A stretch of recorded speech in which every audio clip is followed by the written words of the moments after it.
Good morning, students. Welcome to EduCraft Academy, Crafting Young Minds. This is the continuation lecture for 8th standard ICSE students, and the subject is history. We are continuing with chapter number 9, that is the struggle for freedom. Okay, right from 1916 to 1947. Presented by me, Zahir sir. In the last class, I think we have completed the Khilafat movement and the non-cooperation, the Chauri Chaura incident, and the Simon Commission also, right? Lahore session भी खत्म कर दिया था, civil disobedience movement में डांडी मार्च तक खत्म कर दिया था, राइट? यहां तक, ओके। डांडी मार्च वगैरह जो था, है ना, डांडी वाला, एम आई राइट? डांडी तक खत्म कर दिया था ना बेटा। अभी हमें राउंड टेबल कॉन्फ्रेंस सीखना है। Yes, yes, okay. अभी हमें राउंड टेबल कॉन्फ्रेंस सीखना है, ठीक है, और उसके बाद क्विट इंडिया मूवमेंट। अब सबसे पहले तो समझना है कि राउंड टेबल क्या होता है, okay.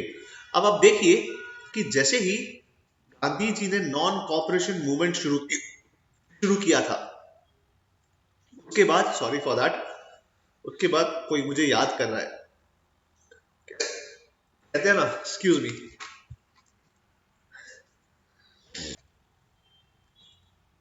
Okay. Non cooperation movement के बाद हमने देखा कि गांधी जी को जेल में डाल दिया था। Again sorry for that, jail में डाल दिया था। And stop it after drinking water also.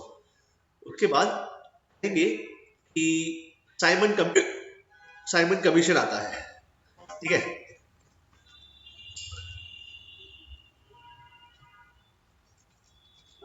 और साइमन कमीशन को भी हमने बॉयकॉट किया। अब क्या होता है, गांधी जी जो है 1930 में शुरू करते हैं सिविल डिसओबीडियंस मूवमेंट, सीडीएम शुरू करते हैं।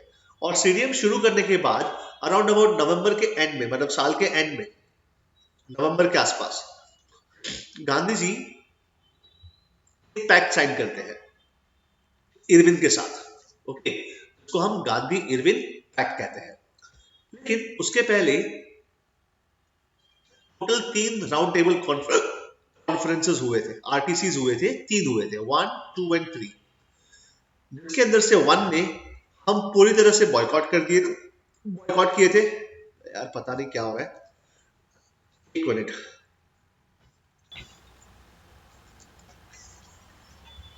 तो जिसमें से जो पहला राउंड टेबल कॉन्फ्रेंस है, कंटिन्यू होगा वो चीज। पानी पिया फिर भी नहीं रुक रहा, तो फिर मेरे हाथ में नहीं है ये चीज।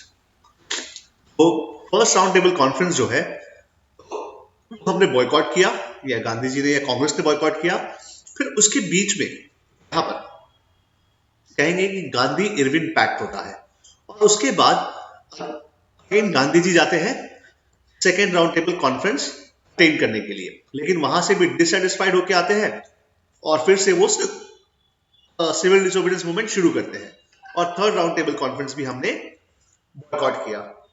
अब राउंड टेबल कॉन्फ्रेंस क्या होता है, तो आप समझिए कि टेबल है, राउंड टेबल है, और यहां पर बैठकर क्या करना है, मीटिंग करना है, ठीक है। इसको हम राउंड टेबल कॉन्फ्रेंस कहते हैं। तीनों राउंड टेबल कॉन्फ्रेंस कहां हुए थे? लंदन में हुए थे। कहां हुए थे? लंदन में। ये राउंड टेबल कॉन्फ्रेंस क्या है? कुछ नहीं है, सिर्फ एक मीटिंग है, ठीक है। भाई हम डिससेटिस्फाइड थे, तो सरकार ने हमें बुलाया था और हमसे बातचीत करना चाहती थी। देखते हैं क्या लिखा है। लिखा है कि the first round table conference was held in November 1930, was boycotted by the Indian National Congress, which was engaged in civil disobedience. इसी समय पे क्या था, सिविल डिसओबीडियंस मूवमेंट चल रहा था। और यही सिविल डिसोबीडियंस मूवमेंट कहेंगे कि हमारा मेन मकसद था कि हम कहेंगे कि सरकार से हमारी आजादी मांगे। लेकिन क्या हुआ कि फर्स्ट राउंड टेबल कॉन्फ्रेंस तो हमने बंद कर दिया। क्यों? हम गए नहीं वहां पर, क्योंकि सिविल डिसोबीडियंस मूवमेंट शुरू था। So 1 month later, Gandhi and the then viceroy lord Irwin signed an agreement known as the Gandhi Irwin pact. और क्या होता है कि फर्स्ट राउंड टेबल कॉन्फ्रेंस खत्म होते ही, मतलब हमने अटेंड तो नहीं किया, लेकिन उसके बाद 1 महीने बाद जो उस समय के वाइसरॉय थे भारत में, लॉर्ड इरविन, उनके बीच में और गांधी के बीच में एक अग्रीमेंट होता है। और वो अग्रीमेंट क्या था वो हम अभी यहां पर देखेंगे। सबसे पहला क्या था, बोला कि इरविन ने बोला कि आप जो है ठीक है सिविल डिसओबीडियंस मूवमेंट को सस्पेंड कर दो, बंद कर दो, और आप जो है सेकेंड राउंड टेबल कॉन्फ्रेंस में आइए। ठीक है, गांधी जी को कहते हैं इरविन, तो गांधी जी मान जाते हैं, बोले ठीक है मैं सिविल डिसओबीडियंस मूवमेंट को सस्पेंड करता हूं और सेकेंड राउंड टेबल कॉन्फ्रेंस में आऊंगा। ठीक है, बदले में मैं भी कुछ मांगता हूं। क्या मांगेंगे, तो इरविन से गांधी जी ने मांगा, बोला कि आप सभी सत्याग्रही को, जितने लोगों को आपने अरेस्ट किया है, वो सबको आप फ्री कर दीजिए, आजाद कर दीजिए। ठीक है, इसी को कहते हैं गांधी इरविन पैक्ट। ठीक है, आगे भी लिखा हुआ है, वो भी पढ़ता हूं क्या लिखा है। तो समझ में आया, ये इरविन ने मांगा हमसे और ये गांधी जी ने मांगा। ठीक है, राइट, तो ये दो चीजें समझ में आई। अब आगे देखते हैं क्या लिखा है। लिखा है Gandhi ji attended the second round table conference in London. This conference also failed. Gandhi Irwin Pact was not honored and harsh steps were taken to suppress the Congress. In response, the Congress launched the second phase of civil disobedience movement. Gandhi was arrested along with other Congress leaders.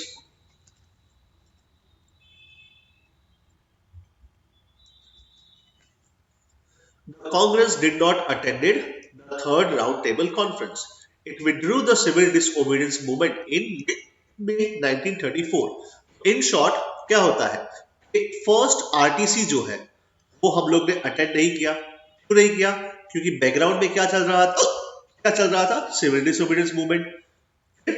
Second RTC हम लोग जाते हैं, गांधी जाते हैं attend करने के लिए। क्यों, क्योंकि इसके पहले क्या होता है, गांधी इरविन पैक्ट होता है। ठीक है, जो पैक्ट के क्लॉजेस है वो ये रहे। उसके बाद क्या होता है कि सेकेंड आरटीसी भी फेल हो जाता है क्योंकि गवर्नमेंट हमारी बात नहीं सुनती, और इसीलिए हम क्या करते हैं, हम आरटीसी 3 है, थर्ड था, उसमें भी हम नहीं जाते और यहां से वापस second phase of civil disobedience movement शुरू करते हैं। ठीक है, चलिए अब आगे देखते हैं क्या है। अब आते हैं डायरेक्टली 1942 में, दैट इज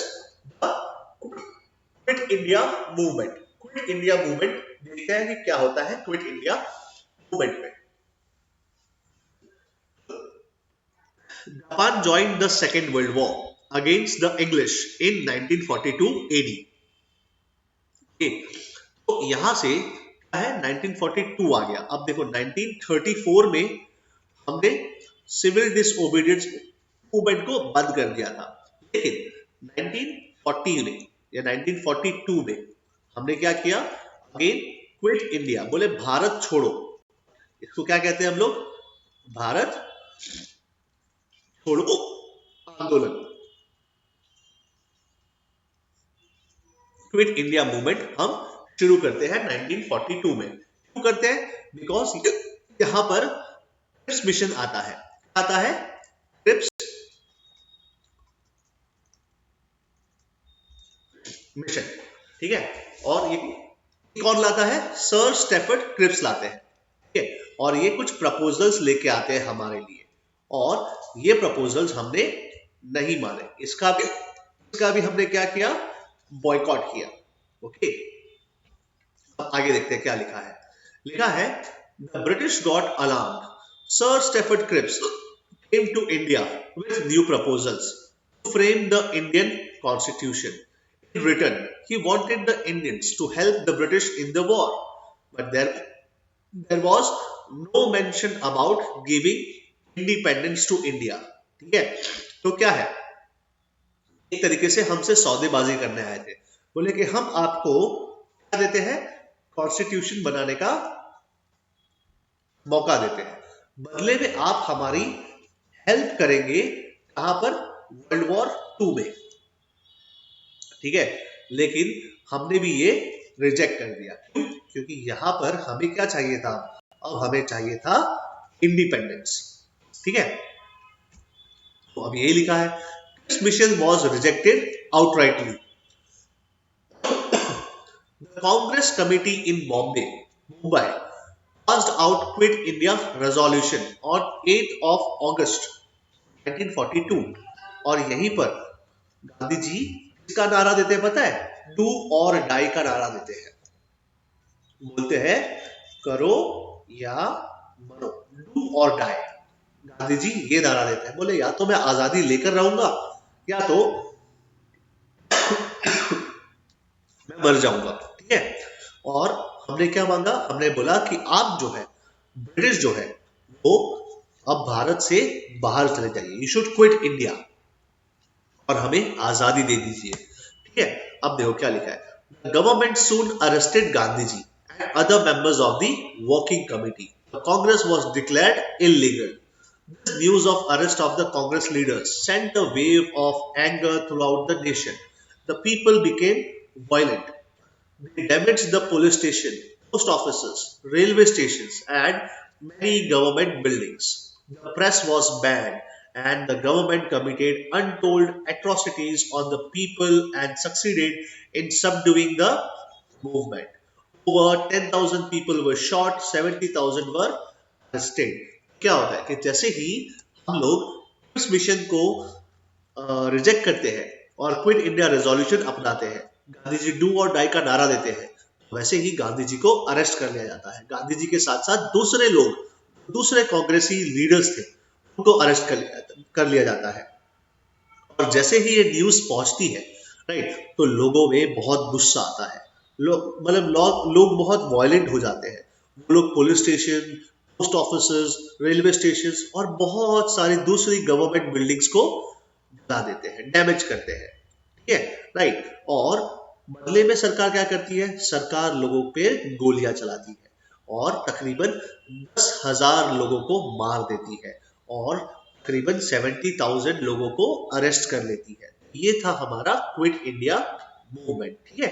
अब इसी समय पर एक बहुत ही मेरे सबसे प्रिय, मेरे सबसे फेवरेट, ठीक है, एस.सी. बोस, ठीक है, दैट इज सुभाष चंद्र बोस के बारे में हम पढ़ेंगे।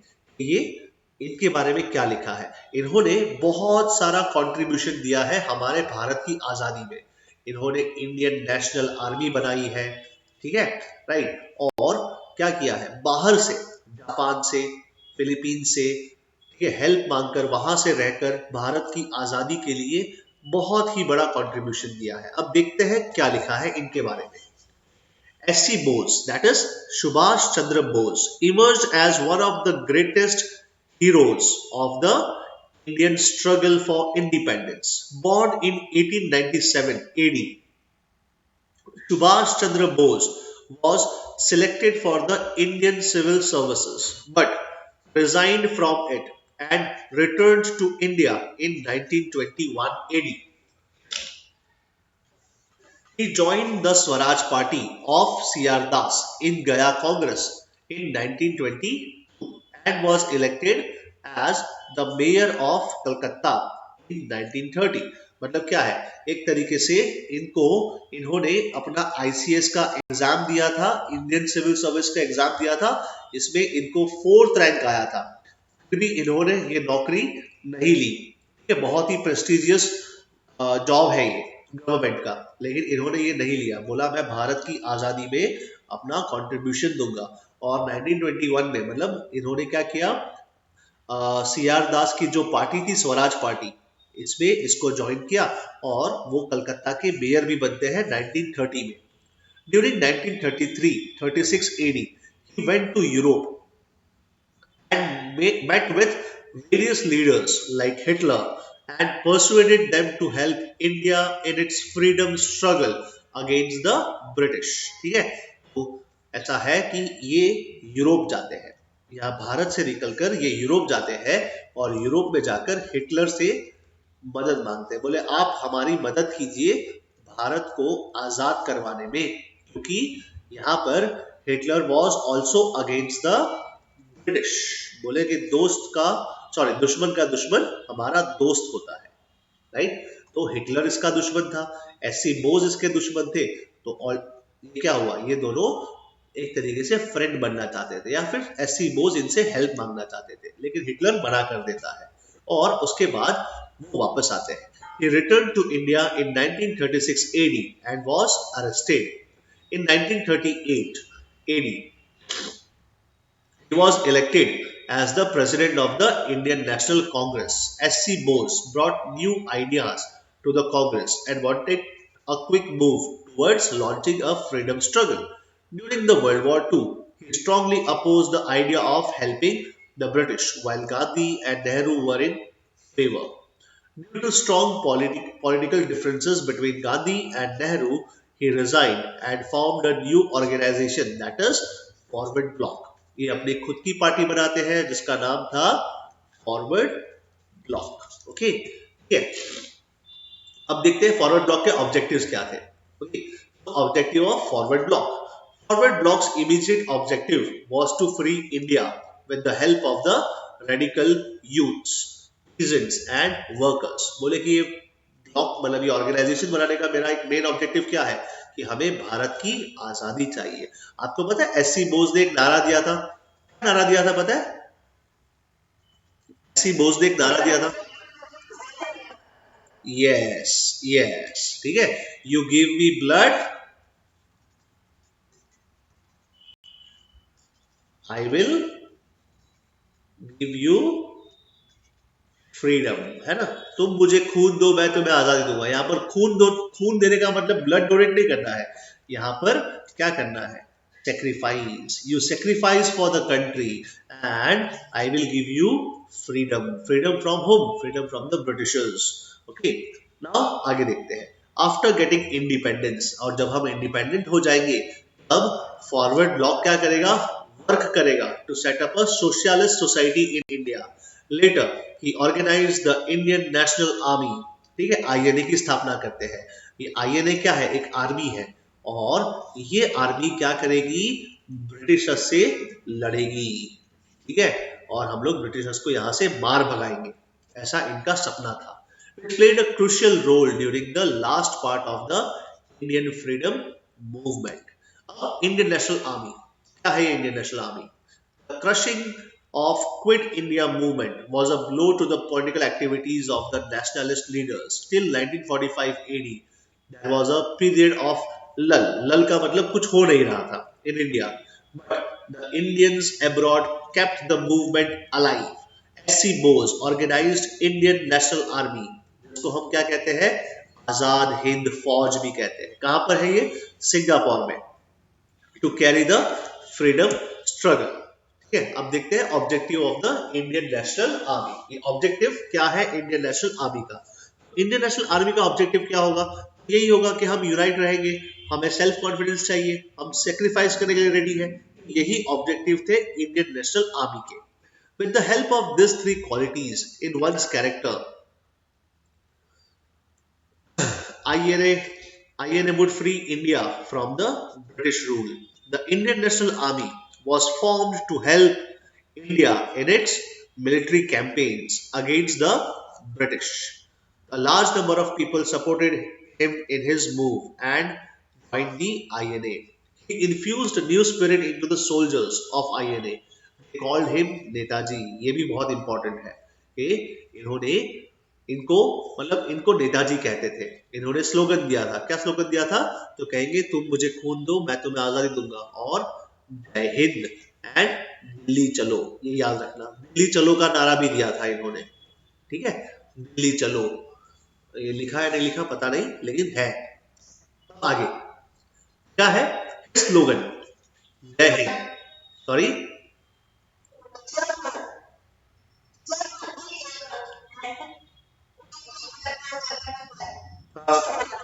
ये नेताजी ने दिया था, सुभाष चंद्र बोस ने दिया था ये, ठीक है।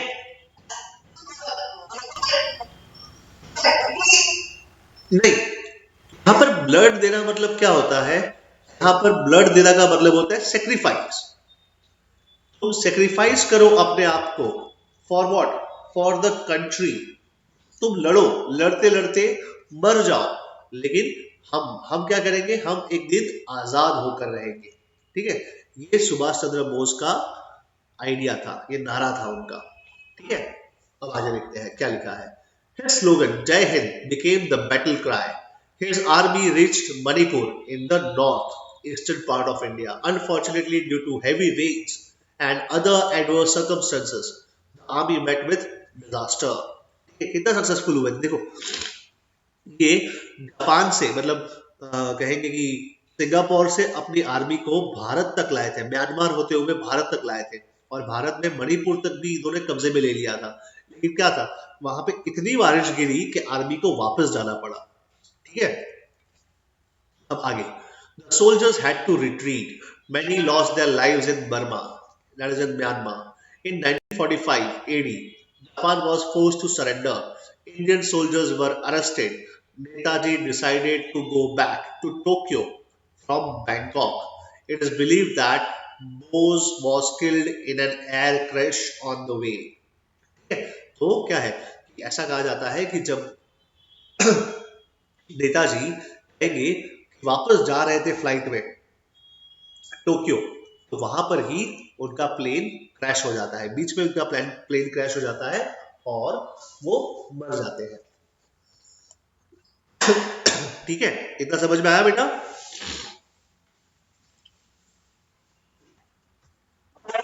अच्छा, सॉरी,